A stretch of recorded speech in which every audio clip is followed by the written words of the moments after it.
우리 믿음의 가족들 안녕하셨습니까? 참 귀한 찬양을 들려주신 우리 청년들 감사합니다. 오늘 휴가철이 돼서 우리 가족들이 많이 휴가를 가셨네요. 그렇지만 오늘 또 우리 학생들이 외박주간이라서 또 많이 와서 감사합니다. 오늘은 바벨론의 통곡이라고 하는 제목을 가지고 하느님 말씀 생각해 보려고 합니다. 먼저 우리 계시록 18장 14절부터 19절에 있는 말씀을 보도록 하겠습니다. 하나님의 귀한 말씀 계시록 18장 14절로 19절입니다. 많은 개신교인들이 다니엘 요한계시록은 봉인된 책이라고 열기를 두려워하는데, 그러나 이 요한계시록 18장 14절부터 19절에 있는 말씀을 성경은 어떻게 깨닫도록 우리에게 힌트를 주고 있는지 우리가 문맥을 잘 살피면서 오늘 바벨론의 통곡이라고 하는 주제의 말씀을 함께 묵상하도록 하겠습니다. 바벨론아, 내 영혼에 탐하던 과실이 내게서 떠났으며 맛있는 것들과 빛난 것들이 다 없어졌으니 사람들이 결코 이것들을 다시 보지 못하리로다. 바벨론을 인하여 치부한 이 상품의 장사치들, 상고들이 그 고난을 무서워하여 멀리 서서 울고 애통하여 가로되, 화 있도다, 화 있도다. 큰 성이여, 세마포와 자주와 붉은 옷을 입고 금과 보석과 진주로 꾸민 것인데 그러한 부가 일시간에 망하였도다.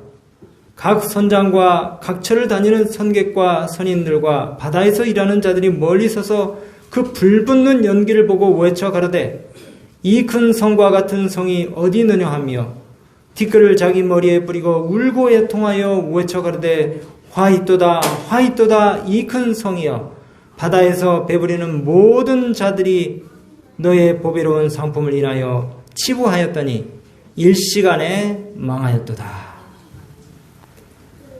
여러분, 이 요한계시록 18장은 창세기 3장에서 죄가 시작된 이래로 온통 뒤죽박죽이 돼버린 이 세상 6,000년 역사를 마치고 이제 그 종막을 고하는 장면입니다. 큰 바벨론, 이 큰 바벨론이라고 하는 단어가 요한계시록 17장부터 등장하는데, 요한계시록 17장 5절에 처음 등장하는 이 큰 바벨론이라고 하는 마지막 때 배도한 종교 세력이 준 그 음행의 포도주로 인해서 세속적 정치적 권력들, 세력들이 속임을 당한 것을 뒤늦게 깨닫고 이 종교 세력에게 준 그 지원을 철회함으로써 이제 바벨론이 완전히 멸망하게 되는 그런 장면입니다. 이 요한계시록 17장에 보시면요, 바벨론의 심판과 멸망의 주제가 계속적으로 18장에 이어지면서 바벨론이 마지막 심판으로 인해서 완전히 무너지는 그런 모습을 우리가 볼 수 있어요. 여러분, 요한계시록 18장을 잘 읽어보시면 큰 바벨론이라고 하는 단어가 5번 나옵니다. 큰 바벨론. 여기 이 바벨론이라고 하는 단어가 뭘 의미합니까? 바벨론. 지금 바벨론이라고 하는 단어가 있어요, 없어요? 없죠? 창세기 18장에 영적 바벨론은 바로 이 세상을 묘사하고 있습니다.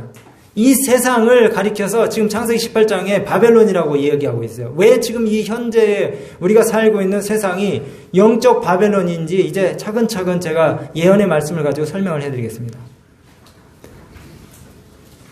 우리가 이 역사적인 성경의 이 내용들을 통해서 바벨론이 어떤 성격을 가지고 있는, 어떤 의미를 가지고 있는 그 단체인지를 우리가 금방 알 수 있어요. 여러분, 그 바벨론어로, 바빌로니아 언어로 바벨론이라고 하는 단어는 바빌루라고 하는 어근에서 왔습니다. 근데 이 바빌루라고 하는 단어의 뜻은 뭐냐면은 신들의 문이라는 뜻이에요. 신들의 문. 여러분, 저 그림에 보니까 바벨론, 고대 바벨론을 상징하는 저 그림에 보니까 바벨탑이죠. 문이 많이 있습니까? 문이 많이 있죠. 온갖 잡신들이 다 들어오는 문입니다. 쉽게 말씀드려서 바벨론이라고 하는 고대 제국은 온갖 잡신들이 난무했던 그런 제국이었어요. 유일신 여호와 하나님이 아니고 온갖 잡신들을 다 뭡니까? 끌어들이고 그 다음에 그 잡신들을 섬기는 나라가 바벨론이었다는 것이에요. 그래서 이 히브리 사람들은 이 바벨론이라고 하는 어휘를 아주 경멸적인 의미로 사용을 하면서 혼잡케 하다 라고 하는 그 발랄이라고 하는 단어와 연결해서 사용했습니다. 혼잡케 하다. 여러분 창세기 11장 9절에 보면은 바벨탑 이야기가 나오죠. 바벨탑. 이 바벨이 의미하는 게 우리가 또 잘 알다시피 뭡니까? 혼잡이죠. 혼잡. 실제로 고대 바벨론은 온갖 잡신들이 들끓는 그런 혼잡스러운 제국이었습니다. 이 역사적 바벨론이 멸망해서 황폐된 지 오래됐지만 지금 2600년이 지났지만은 이제 이 진리에서 떨어져 나가서 하나님에 대한 불신과 그 뜻에 도전하는 그 비밀스러운 세력을 상징하기에 적합해요. 오늘날 이 영적 바벨론이 창세기 이 계시록 18장에 나오는 이 영적 바벨론이 오늘날 우리가 살고 있는 이 세상을 상징하다 그러는데 정말 이 종말의 때에 이 마지막 때에 모든 배도한 종교적 단체들 그리고 이 종교 단체들이 정치적 세력과 야합을 해가지고 세상을 음행의 포도주로 취하게 한다는 것이에요. 그런데 그 세력에 대한 심판이 곧 있을 것이라는 것입니다. 하나님의 심판이 곧 있을 것이에요. 그러면서 이 무너져가는 세상을 보고 그 세상의 주권자들 그리고 종교 지도자들을 갖다가 의지하면서 그들의 상에서 떨어지는 부스러기를 먹었던 사람들이 바벨론의 붕괴를 보면서 목격하면서 통곡을 하게 될 때가 온다는 것이에요. 통곡을. 그래서 오늘 저는 이 요한계시록 18장에 심판받을 큰 성 바벨론의 특징 두 가지를 여러분들에게 소개하려고 합니다. 심판받을 큰 성 바벨론의 두 가지 특징. 첫 번째는 사치의 세력입니다. 뭐라고요? 사치의 세력. 두 번째는 음행의 세력이에요. 음행의 세력. 음행은 무슨 음행이냐? 세속적 권력이 종교적 세력과 야합을 해가지고 온 세상의 양심을 조종하고 불순종과 배도와 그 다음에 불법으로 인도하는 것이에요. 요한계시록 18장의 큰 바벨론의 특징이 뭐라고요? 사치의 세력, 음행의 세력. 이건 요한계시록 18장 3절 4절에 나온 내용을 읽어보시면 여러분들 아실 수 있어요. 제가 지어낸 얘기가 아닙니다. 사치의 세력, 음행의 세력. 우리가 다니엘 2장으로 가서 그 느부갓네살 왕이 본 신상의 장면을 여러분들이 연상하실 수 있을 겁니다. 머리가 뭐였어요? 바벨론인데 뭘로 상징됐어요? 금으로 상징됐죠. 과연 5세기의 역사가 헤로도토스가 바벨론이 멸망한 지 100년 후에 그 바벨론 예성터를 가서 봤더니 온통 금이에요. 금으로 제국된 가장 많은 금을 갖다가 사용했던 나라가 뭐였냐면은 바벨론이었습니다. 바벨론. 엄청난 양의 금을 사용해가지고 그 장식품들 그리고 신전을 꾸미면서 이 신상이나 보좌나 그 계단들을 전부 다 순금으로 장식을 했어요. 그것을 고대 역사가 헤로도토스는 발견을 했습니다. 그래서 이 헤로도토스가 말하기를 과연 바벨론 제국은 기원전 605년부터 존재했었던 이 바벨론 제국은 금으로 상징할 만한 나라였다 그렇게 얘기했는데 과연 이 성경에 느부갓네살 왕의 꿈을 통해 가지고 본 그 이상대로 이 예언이 그대로 성취된 것을 우리가 알 수가 있어요. 어떤 나라도 이 역사 가운데 존재했던 그 어떤 나라도 바벨론만큼이나 금을 많이 사용한 나라가 없었다는 것입니다. 그런데 요한계시록 18장에 보니까 큰 성 바벨론을 사치, 치부라고 하는 단어를 많이 사용해서 묘사했다는 것은 결코 우연이 아니에요. 과연 심판받을 이 바벨론은 사치의 세력을 의미합니다. 사치의 세력. 창세기 10장의 바벨탑 그 건설의 시조라고 할 수 있는 여러분 니므롯 아시죠? 니므롯이 성을 쌓는 이야기가 나와요. 그리고 창세기 4장 17절에도 보면은 아벨을 죽인 가인이 가장 먼저 한 일이 뭐냐면 성을 쌓았어요. 성을. 최초로 성을 쌓았어요. 여러분 저쪽 이란, 이라크 이쪽에 가면은 지구랏이라고 있잖아요. 지구랏, 탑. 하늘까지 쌓은 성과 대. 고대 사람들도 그랬는데 오늘날 사람들도 높은 빌딩들, 마천루들, 스카이스크래퍼 이런 거 짓습니까? 왜 지어요? 왜 고층 건물을 사람들이 짓습니까? 사람들 뭐 하기 위해서? 모여들게 하기 위해서 그잖아요. 원래 하나님은 창조시의 계획이 뭐였냐면요. 사람들이 성경에 있는 표현 그대로 하면은 사람들이 지면에 흩어져 땅을 경작하도록 하나님이 계획하셨어요. 창세기 1장 28절에 지면에 흩어져 땅을 경작하도록. 근데 가인부터 시작해가지고 니므롯 악인들은 계속 뭘 합니까? 성과 대를 쌓아요. 높은 망대, 초고층 빌딩, 오벨리스크, 하늘을 찌를 듯한 고층 건물을 지어놓고 인간의 지혜를 높이고 인간의 기술력과 인간의 능력을 갖다가 자랑합니다. 그리고 주변에 있는 사람들은 그들의 호기심과 허영심을 채우기 위해서 그 건물 주변으로 모여들어요. 도시로. 원래 많은 사람들이 도시로 몰려듭니다. 우리나라도 인구의 절반 이상이 서울과 수도권에 모여 살고 있어요. 저도 이렇게 경부고속도로 타고 이렇게 쭉 운전하고 가다 보면은 옛날에는 서울하고 수원 정도만 이렇게 높은 빌딩이 있었는데 병점, 그 다음에 이제 막 이렇게 막 평택 바로 위에까지 계속 고속도로 좌우에 뭡니까? 고층 빌딩들이 있는데 그 수많은 아파트들, 제가 늘 말씀드리지만 저 많은 닭장 같은 아파트 중에 한 채가 나한테 없을까? 네. 도시는 참 매혹적이어서 많은 사람들의 마음을 갖다가 유혹합니다. 도시에 사고 싶은 물건이 가득하고 즐거운 오락과 그 다음에 흥겨움들이 넘쳐나요. 그러나 인간들이 운집해서 살아가는 이 일에는 항상 죄악과 부도덕과 여러 가지 극악들이 수반돼서 혼잡을 피할 수가 없습니다. 거의 많은 사건들이 다 어디서 일어납니까? 도시에서 일어나요. 도시에서. 항상 도시는 범죄의 온상이 됩니다. 이제 이 세상 신인 사단이, 바벨론의 주인인 사단이 예수 그리스도를 믿지 않는 사람들의 마음과 눈을 혼미케 해가지고 멀게 해서 예수 그리스도의 복음의 광채가 비치지 못하게 하고 이 세상 풍속과 문화와 습관들을 따르게 한다는 것이에요.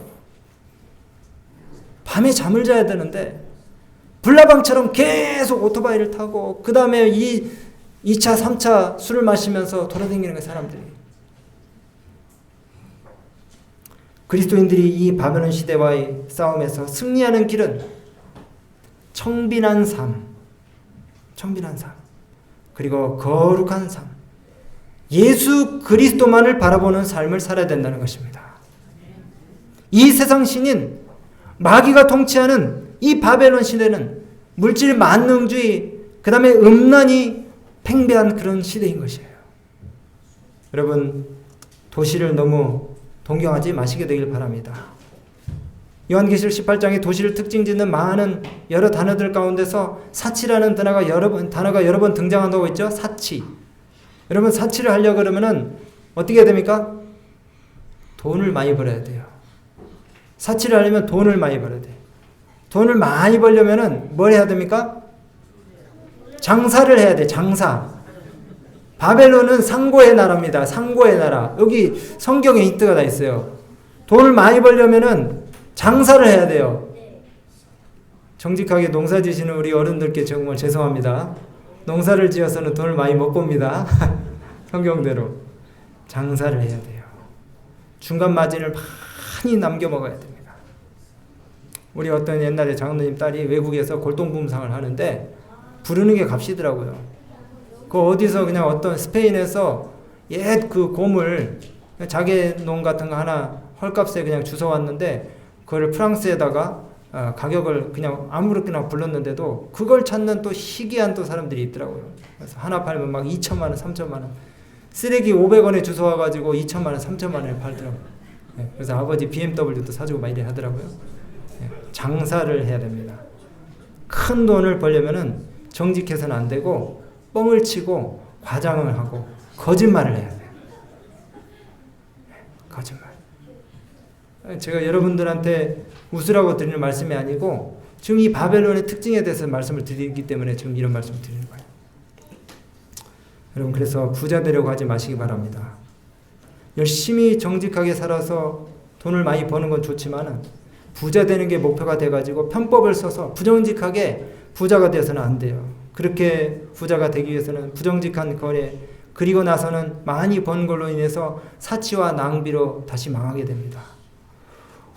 여기 영감의 말씀에 이런 글이 있어요. 온 인류가, 하나님의 걸작품인 온 인류가 동료들에 의해서 타락할 대로 타락해가지고 짐승의 수준까지 내려갔다 그랬어요. 지금 세상이 그렇습니다. 사치는 사회 각계각층에 퍼져 있다. 사치가 사회 각계각층에 퍼져 있다. 그 사치와 허영을 위해서 성실성이 희생을 당하고 있다. 속히 부자가 되려는 사람들이 공의를 굳게 하고 판단을 굳게 하며 가난한 자를 압제한다. 그리고 노예들과 사람의 영혼도 아직 매매되고 있다. 나중에는 사고 팔 것이 없으니까 뭐까지 판다고요? 사람의 장기 파는 것뿐만이 아니라 사람의 영혼도 사고 팔아요. 강신술사들, 심령술사들, 무당들, 점쟁이들. 12절부터 보시니까 여러분이 12절부터는 집에 가서 읽어보세요. 이 바벨론이 취급하는, 장사치들이 취급하는 20가지의 상품이 있습니다. 12절에 보니까 제일 먼저 뭐가 나오냐면 금은, 보석, 진주가 나옵니다. 12절 금과 은과 보석과 진주. 이 바벨론의 상고들이 파는 것이 금은, 보석, 진주예요. 우리 시중에 나가면은 금은, 보석, 진주, 그 다음에 장신구들 많이 팔죠? 그 다음에 또 보니까 세마포와 자주 옷감과 비단과 붉은 옷감이 또 나오더라고요. 그 20개 품목 중에. 이게 뭡니까? 우리가 옷장을 열면 늘 옷이 없다고 그러는데 신발장에 신발이 없다고 그래요. 가득 채워놓고도. 이렇게 고가의 옷들, 화려한 옷들, 명품 브랜드를 사람들이 쫓아다닙니다. 각종 향목과 각종 상아, 기명, 값진 나무와 잔유와 철과 옥석으로 만든 각종 기명. 이게 또 바벨론, 영적 바벨론이 취급하는 상품들이에요. 이게 뭡니까? 다 가구와 장식품과 화려한 집이에요. 그리고 여기 또 계속 보니까 성경에 계피와 향유와 향과 유향과 포도주와 감람류와 고운 밀가루, 과자네요. 그 다음에 밀과 이런 것들을 취급합니다. 인스턴트 식품, 자극적인 음식들, 사람들이 먹고 또 먹고 토해내고 또 먹고, 그래서 당뇨 걸리고 고혈압 걸리고 심장병 걸리고 그러는 거예요. 그 다음에 여기 요한계시록 20장에 계속 보니까 바벨론이 취급하는 또 상품 가운데 하나가 소와 양과 말과 수레입니다. 이게 뭘 얘기할까요? 교통수단들, 고급 자동차들. 이게 스왑테일이라고 하는 롤스로이스 150억짜리 자동차입니다. 저는 3억짜리, 4억짜리가 제일 비싼 줄 알았는데 150억짜리 자동차를 또 사는 사람이 있더라고요. 그리고 계속해서 종들과 심지어 사람의 영혼까지 판다고 요한계시록에 기록하고 있어요. 높은 자리에서 사람들을 부리는 고위 고관직 사람들이 바로 이 종들을 데리고 다닙니다. 심지어 사람의 영혼까지. 그런데 이런 사치의 세력에게 심판에 관한 경고의 기별이 주어지고 있어요.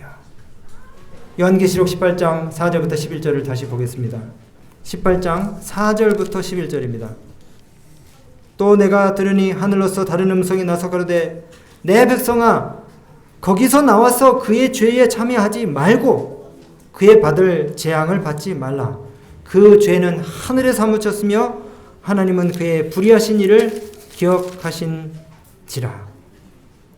그가 그 준 대로 그에게 주고 그의 행위대로 갑절을 갚아주고 그 섞은 잔에도 갑절이나 섞어 그에게 주라.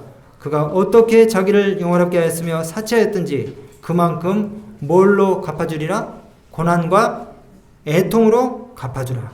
그가 마음으로 말하기를 나는 여호왕으로 앉은 자요 과부가 아니라 결단코 애통을 당하지 아니하리라 그렇게 자부하지만 그러나 심판주가 임하시고 심판이 내리면은 여왕으로 앉은 이 영적 타락한 바벨론이 뭐 하겠다고요? 일시간에 그 부가 없어지고 망하겠다는 것이에요. 바벨론아, 내 영혼에 탐하던 과실들이 떠났으며 맛있는 것 빛난 것들이 다 없어지겠다 말씀하신 이 말씀이 이루어질 것입니다. 이제 두 번째로 심판받을 바벨론의 특징 두 번째는 음행의 세력입니다. 뭐라고요? 음행의 세력. 음행의 세력은 타락한 종교와 세속적 권력이 야합하고 결합된 세력입니다. 왜 음행의 세력이냐? 여러분들이 요한계시록 13장, 17장, 18장을 읽어보시면은 이 음행의 세력이 붉은빛 짐승을 탄 10뿔과 7머리, 10뿔과 7머리를 가진 짐승으로 여러 번 나와요. 요한계시록 13장, 17장, 18장을 잘 읽어보시기 바랍니다. 이 짐승이 누구를 상징합니까? 사단 마귀를 상징하죠. 옛뱀 곧 마귀라고 하는 사단, 온 천하를 꿰는 자가 이 짐승한테 권세를 줘요. 그리고 그 짐승이 나중에는 누구에게 또 권세를 줍니까? 새끼양 같은 두 뿔을 가진 짐승, 또 다른 짐승, 미국에게 권세를 줍니다. 여러분 여기 그 도표에 보시면요.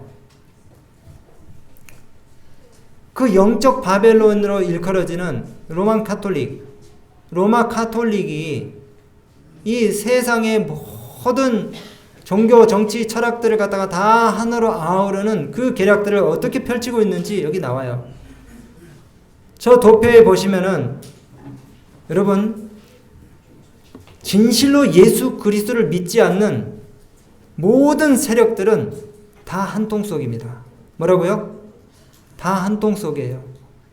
왜냐하면 그럴 수밖에 없는 게 이 세상에는 선과 악 중간은 없어요.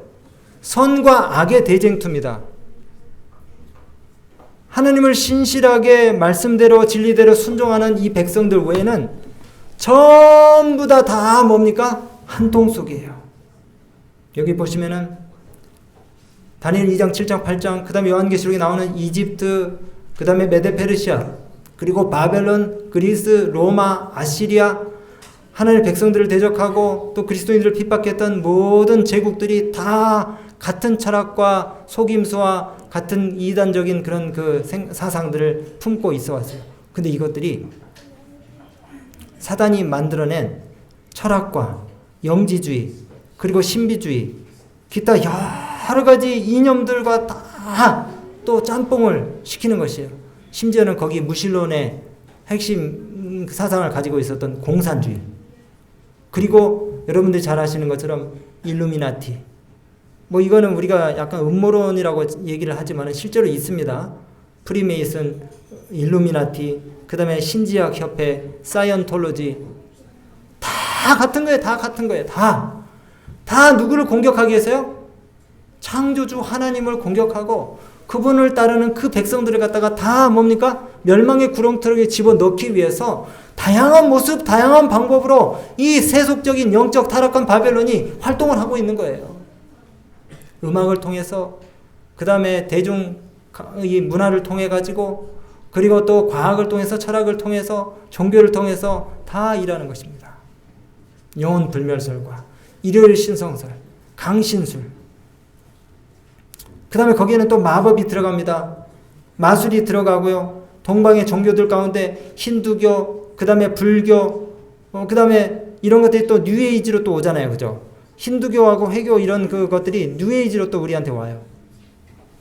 그 다음에 이 세력들이 뭐와 또 결탁을 하냐면은 경제적인 이 능력을 가진 또 세력들하고 결탁을 합니다. WCC, 세계교회협의회예요. 거기에 돈이 중심입니다. 그 다음에 또 세계 금융 엘리트들, IMF, IBRD, 그 다음에 미국과 유럽의 전 세계의 비밀 조직들이 다 하나로 일하는 것이에요. 오늘 뭐 이런 얘기를 우리가 다 할 수는 없지만은 교권과 정권이 결합을 해가지고 교회를 타락시킵니다. 그래서 바벨론의 이 삼중연합에 대한 경고가 요한계시록 18장에 이렇게 이야기됩니다. 무너졌도다 무너졌도다 큰 성 바벨론이여, 귀신의 처소와 각종 더러운 영에 모이는 곳과 각종 더럽고 가증한 새에 모이는 곳이 되었도다. 온갖 잡쓰레기들이 다 모이는 것이에요. 여러분, 바벨론이 무너졌다고 외친 이유는 바벨론이 이런 정치적인, 종교적인, 경제적인 세력들이 연합을 해가지고 완전히 더러운 영의 처소가 됐기 때문에 그런 것이에요. 여러분, 귀신의 처소와 더러운 영에 모이는 곳이 되었다고 영적 바벨론을 이렇게 표현하고 있어요. 요한계시록 18장 2절에.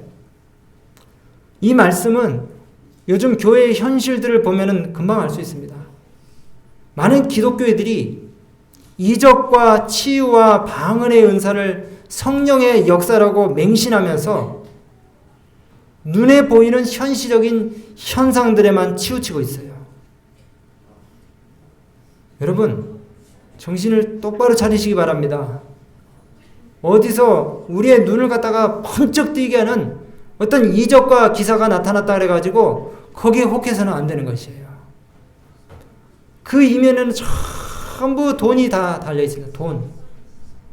여러분, 요한계시록 13장에 보시면은, 그리고 16장 14절에 보면 저희는 귀신의 영이라 이적을 행해서, 큰 이적을 행해서, 심지어 사람들 앞에서 뭐가 내려오도록 하는 것이요? 불이 내려오도록 해가지고 짐승 앞에서 받은 바 이적을 행해가지고 사람들의 이 생각과 뜻을 갖다가 현혹시킨다 그랬어요. 현대 기독교의 거짓 성령운동이 완전히 활개를 치고 있습니다. 사단이 성경의 진리가 아닌 오류를 믿게 해서 사람들이 확신을 주기 위해서 거짓 기적들을 막 일으켜요. 그러니까 사람들이 진리가 무엇인지를 판별을 못하고 이리 흔들리고 저리 흔들리고 그렇습니다. 여러분, 이 영상을 한번 보시기 바랍니다. 이 베니 힌이라고 하는 저 성령 운동, 신사도 운동을 주도하는 목사예요. 이 신사도 운동을 주도하는 이 베니 힌이라고 하는 사람이 집회 현장에서 막 겉옷을 휘두르고 그 다음에 장풍을 날리면은 사람들이 막 치료가 되고 귀신이 떠나간다고 막 그래요. 저 모인 사람들 좀 보세요. 네, 잘 보세요. 이렇게 장풍을 날리면은 뒤에서 잡아주는 사람이 없어야 되는데 꼭 뇌진탕 당하지 말라고 잡아주더라고요.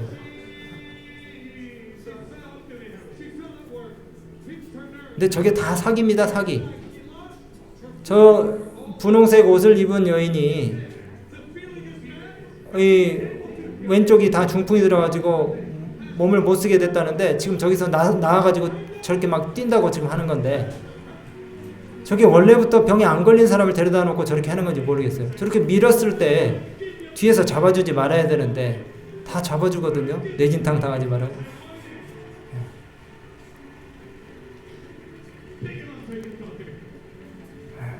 저 베니 목사가 장풍을 날리면은 한 10사람이 막 뒤로 나자빠집니다. 낙법을 배운 것 같아요. 저 다 안전하게 넘어지지 않습니까? 안전하게 넘어져요.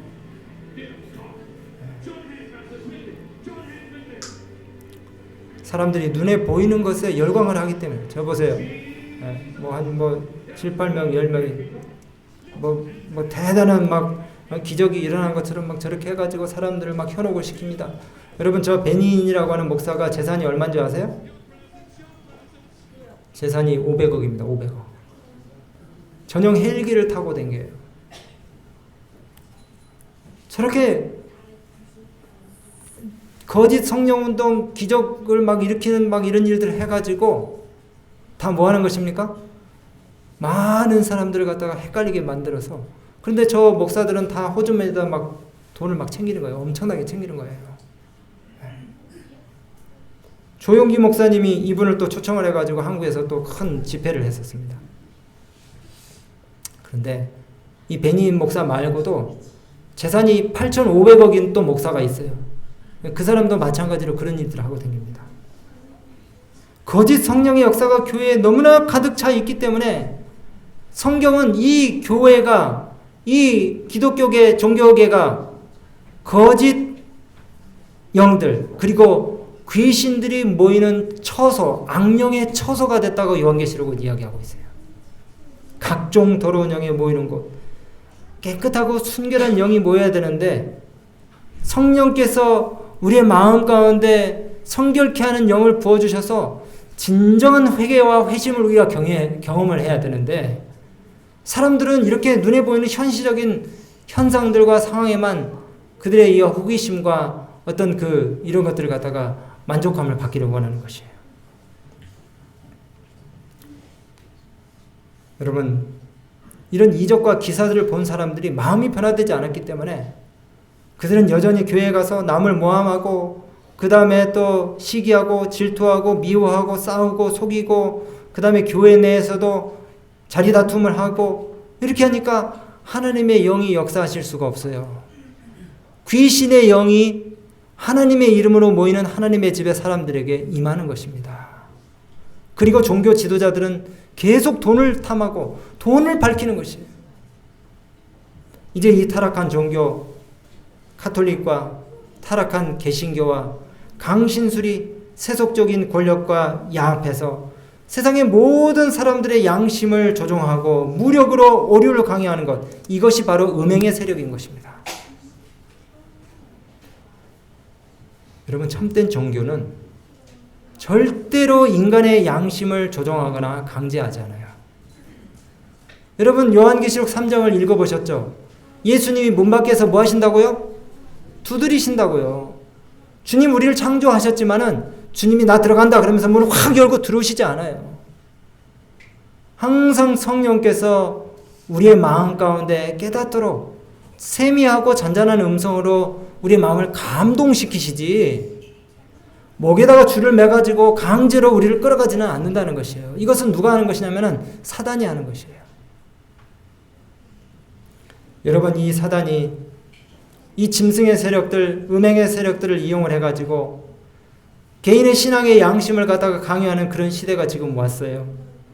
그렇기 때문에 이 종교적인 세력이 정치적인 세력과 결탁할 수밖에 없습니다. 자유를 뺏어가요. 종교 분리를 해야 되는데 정치와 종교가 연합을 하는 것이 지금 오늘날 세상의 상황이고 형편입니다. 미국이 그러잖아요. 미국. 종교 분리의 출발점이 미국 헌법의 기초입니다. 미국 헌법의 기초예요. 원래 미국 헌법 수정 1조에 보면은 교회와 국가가 분리라는 말이 사용이 되졌어요. 우리나라 대한민국 헌법 20조에도 마찬가지입니다. 모든 국민은 뭐를 가진다? 종교의 자유를 가져야 돼요. 아니, 종교의 자유를 건국 초기부터 보장하기 위해서 생겨난 이 미국이라고 하는 나라가 지금 누구의 조종을 받는 것입니까? 로마 천주교 교황의 조종을 받아가지고 일요일 휴업령을 내리려고 하는 것이에요. 이제 시간이 거의 다 됐기 때문에 제가 더 깊은 얘기를 하지 못하고 말씀을 마무리되는데요. 여러분, 집에 가셔서 요한계시록 13장에 등장하는 두 짐승에 대해서 깊이 연구해 보시기 바랍니다. 요한계시록 13장에는 두 짐승이 등장해요. 우리가 그냥 부르기 쉽게 첫 번째 짐승을 복합짐승이라고 이야기합니다. 이 짐승은 다니엘 7장에 등장하는 모든 짐승의 모양을 갖다가 다 가지고 있어요. 사자 머리에다가요. 그 다음에 머리 내달린 표범의 모양도 하고 있고, 그 다음에 또 곰의 모양도 하고 있고, 그 다음에 네 번째 무섭고 큰 천리를 가진 짐승인 그 로마를 상징하는 그 나라가 가졌던 10개의 뿔도 가지고 있어요. 저 복합 짐승이 뭐냐면은 하나님의 백성들을 핍박하고 하나님의 계명을 바꾸고 변경시키고 하나님을 대적해서 하나님 법을 갖다 유린했던 로마 천주교, 모든 고대 제국들의 짬뽕인 로마 천주교회를 이야기하는 것입니다. 로마 카톨릭. 그런데 13장 11절부터 보면은 또 다른 짐승이 등장하는데, 이번에는 새끼양 같은 두 뿔을 가진 짐승이에요. 양 같은 짐승입니다. 양 같은 짐승인데 나중에 이 첫 번째 나온 짐승으로부터 권세를 받아가지고 아주 무서운 짐승으로 바뀌어버려요. 여러분, 이 새끼양 같은 짐승이 바로 신대륙에서 종교 자유를 보장받기 위해 청교도들이 건너와서 세운 미국이라고 하는 나라입니다. 이 나라가 이제는 그 순수하고 착하게만 보였던 이 나라가 이제는 모든 사람을 멸망의 구렁텅이로 몰고 가는 무서운 세력이 된다는 것이에요. 여러분, 이 둘째 짐승이 어느 나라를 상징한다고요? 미국이요. 왜 미국을 상징하는지 예언을 통해서 금방 알 수 있어요. 첫째 짐승이 상처를 입을 즈음에, 성경은 그렇게 기록하고 있습니다. 첫째 짐승이 상처를 입을 즈음에 이 두 뿔 가진 새끼양 같은 짐승이 등장하는데, 너무나 놀랍게도 그 기간이 딱 맞아요. 여러분, 그 로마 법왕권이 언제 한풀 꺾였습니까? 프랑스 혁명이 마쳐지던 1798년에 그 교황이 벌티어 장군에 의해서, 피우스 6세가 벌티어 장군에 의해서 벌모로 잡혀가지고 유배를 당한 그 사건을 통해가지고 교황의 세력이 한풀 꺾였습니다.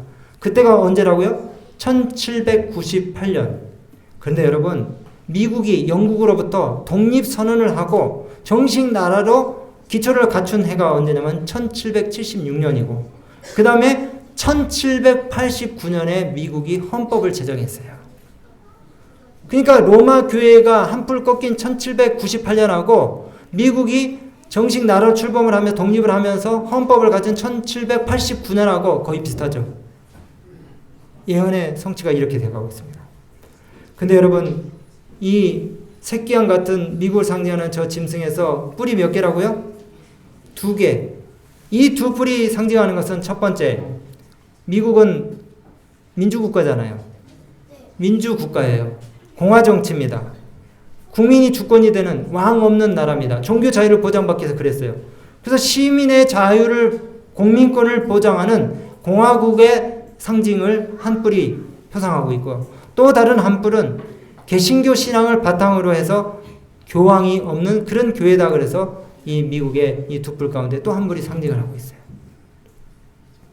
근데 이 짐승이, 두 번째 짐승이 요한계시록 13장 11절에 보면은 나중에 짐승에게, 첫 번째 짐승에서 권세를 받아서 용처럼 말하더라 그랬습니다. 용처럼.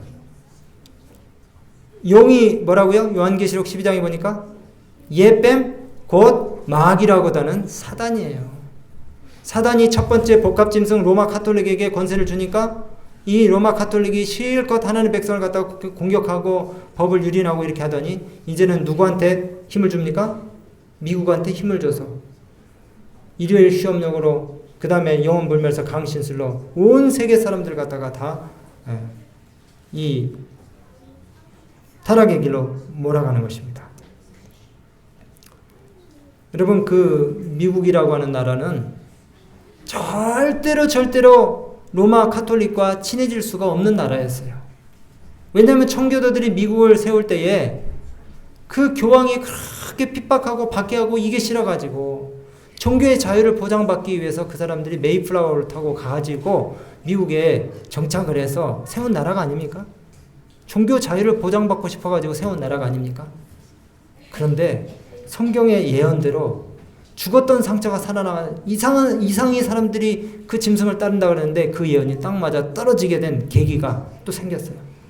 그래서 이 레이건 대통령 때 희한한 그 대통령 암살 사건을 통해 가지고 1979년에 이 로마 교황하고 그 다음에 이 미국의 대통령 레이건하고 비밀 회동을 하게 됐어요. 근데 이게 다 교황청에서 조작한 겁니다. 이게 우리나라 그 조선일보에 다 나온 내용이에요. 오늘 제가 다 설명하지 못하지만 조선일보하고 그 다음에 그 뉴스메이커에 다 나온 내용들입니다. 조작입니다. 전부 다 조작이에요. 암살범을 교황청에서 제수이트들이 사가지고 화해할 수 없는 이 두 세력이 자기들이 당한 어떤 좀 비극적인 이벤트를 이 구실로 해가지고 만날 수 있는 자리를 만들어준 거예요. 그래서 교황도 6개월 상관으로 교황도 이 암살범에 의해서 총격을 당하고 그 다음에 또 레이건 대통령도 총격을 당했어요. 그게 구실이 돼가지고 미국 대통령하고 교황이 만나서 화해를 하고 그 다음에 수백 년 동안 있어왔던 그런 적의를 갖다가 무장해제를 한 것입니다. 그러면서 미국이 급속도로 교황 모시기에 바빠졌어요. 교황 모시기. 이제 이 사진을 보세요. 최근에 어느 한 대통령도 교황의 자문과 교황의 그늘 아래서 자신들의 어떤 정권을 유지하기 위해 도움을 받지 않는 대통령들이 없어요. 아니, 세계 초인류 국가 미국이 누구한테 굽신 거래요? 교황한테 굽신 거래요. 아니, 교황이 바티칸시고 그 조그만 땅덩어리 다스리는 별 볼 일 없는 한 나라의 수장일지 모르는데 교황이 죽으면은 전 세계의 수반들이 다 거기를 가서 조문을 해요. 이상하지 않습니까? 오늘 저는 말씀 마치면서 여러분, 이제 한 가지 더 여기에 강신술이 더해져가지고 온 세상이 영혼불멸 사상으로 완전히 다 세상이 쑥대밭이 됩니다. 영혼불멸 사상. 귀신, 그리고 악령들을 섬기는 그와 같은 대중문화들, 그리고 사람들의 그 잘못된 이해들, 이런 것들이 나중에 이제 부와 쾌락을 얻기 위해서 영혼을 팔기로 아주 작정을 한 그런 사람들 갖다가 이용해 먹는 것이에요. 여러분, 하나님께 대해서 부여하시고 하나님의 진리 가운데 굳게 서시게 되길 간절히 바랍니다. 우리가 꼭 세상에 정말 바벨론의 멸망 때까지 기다리지 않아도 당장 내일 내가 사고로 죽으면 내 존재가 사라지면 그 많던 재물과 재화 그리고 물질들이 다 소용없게 되는 것이에요. 그것들이 나를 지켜주지를 못합니다. 근데 오늘 젊은이들 사는 거 보세요. 돈에 다 목숨을 걸었어요. 돈에. 어느 정도 이것이 도움이 될 수 있지만 근본적으로 나의 생명을 보장해 주지 못하기 때문에 빨리 이 바벨론에서 나오시게 되길 바랍니다. 이 영적 바벨론에서 빨리 나오시게 되길 바라요. 요한계시록 14장의 둘째 천사의 기별이 뭡니까? 무너졌도다 무너졌도다 큰 성 바벨론이요. 요한계시록 18장에 다시 한번 이 메시지가 회자되고 있어요. 무너졌도다 무너졌다 큰 성 바벨론, 상고의 나라, 장사죄의 이 나라에서 빨리 나오라는 것이에요. 그 부가 일시에 뭐였다고요? 망하였도다. 그 부를 누리고 자랑했던 바벨론의 상인들 그리고 성객과 선원들이 울며 통곡하면서 바벨론이 망하는 것을 보게 될 것이라는 것입니다. 여기 한 구절을 읽고 마치겠습니다. 세상의 이익과 영예를 얻기 위해서 교회는 세상의 위대한 인물들의 찬성과 지지를 구하도록 인도되었으며 그렇게 함으로 그리스도를 거절한 후에는 사단의 대표인 로마교회 감독에게 충성하도록 권유를 받았다. 너는 이 책 읽기를 다한 후에 책에 돌을 메어 유브라데 하수 속에 던지며 말하기를 바벨론이 나의 재앙 내림을 인하여 이같이 침륜하고 다시 일어나지 못하리니 그들이 쇠폐하리라 하라 하니라. 무너졌도다 무너졌도다 큰 성 바벨론이여. 여러분, 일시간에 그 부와 자랑하는 것들이 다 망하게 될 것입니다. 사랑하는 우리 믿음의 가족 여러분, 이 세상의 모든 일들이 하나님의 이 예언의 말씀에 기록된 대로 다 이루어질 것입니다. 우리가 살아있는 이 하나님의 말씀을 높이고 그 말씀대로 사는 책의 백성이라고 잡아지 않습니까? 이 말씀이 예언의 말씀을 듣고 지키고 그 말씀이 가리키는 대로 순종하는 그 자들에게 복이 있다고 그렇게 말씀하지 않았습니까? 때와 시세를 분간하고 썩어질 세상의 것들에 너무 심취하지 마시고 주께서 맡기신 거룩한 성업을 기쁨으로 짊어지게 되시기를 간절히 바랍니다. 그리고 말씀과 기도로 경건해지고 품성과 생애를 통해서 하나님의 영광을 드러내는, 그래서 우리의 작은 빛을 세상 앞에 드러내는 우리 모든 믿음의 가족들 다 되시기 바라면서 말씀 마치겠습니다.